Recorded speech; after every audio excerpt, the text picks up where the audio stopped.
வீட்டை இடிச்சு தள்ளிட்டீங்க.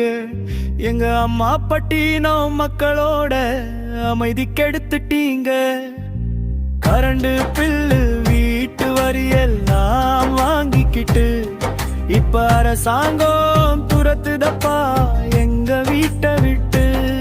நீர்நிலைகள் திரும்ப மாறாது, எங்க மக்களோட மனசு ஆறாது. நாங்க வாழ்ந்த வீட்டை இடிக்க கூடாது, எங்க கண்ணீர் சும்மா விடாது.